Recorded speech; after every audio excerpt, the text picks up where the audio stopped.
नमस्कार, आपण बघतोय दुपारच्या बातम्या बुलेटिनच्या सुरुवातीला आताची एक मोठी बातमी आपण बघतोय। नसरापूर मधल्या चिमुरडीवरती जो बलात्कार आणि हत्या तिची करण्यात आली त्या प्रकरणी अगदी काही वेळामध्ये अंतिम निकाल हाती येईल आणि या संदर्भातली मोठी माहिती म्हणजे आरोपीला फाशीची शिक्षा देखील अपुरी पडेल असं एक मोठं विधान न्यायाधीशांनी केलेलं आहे।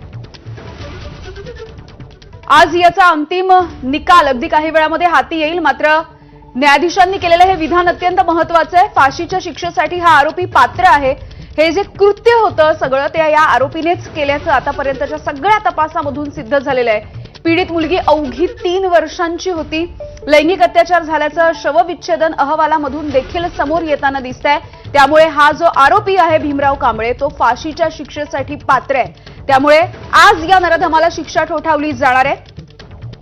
अगदी काही वेळामध्ये या प्रकरणाचा अंतिम निकाल हाती येईल। कट रचून हत्या करणं, बलात्कार करणं या सगळ्या गुन्ह्यांसाठी फाशीच्या शिक्षेची तरतूद आहे आणि अर्थातच या सगळ्या घटनेचे समाजावरती, आपल्या समाज मनावरती वेगवेगळ्या पद्धतीने खरं तर परिणाम होताना दिसतायत। अत्यंत उद्विग्न होताना आपला सगळाच समाज होताना दिसतोय अशा पद्धतीच्या घटनांमुळे।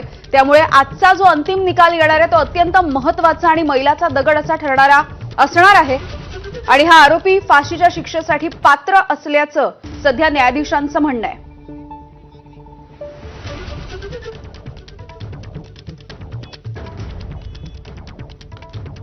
हत्येच्या नंतर देखील या आरोपीनं या 3 वर्षाच्या चिमुकलीवरचे जे अत्याचार होते ते सुरूच ठेवलेले होते।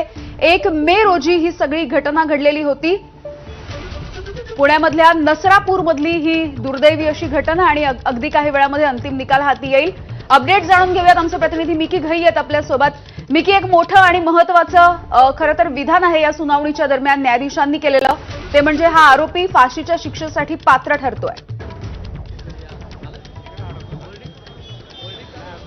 अर्थात जर आपण बघितलं तर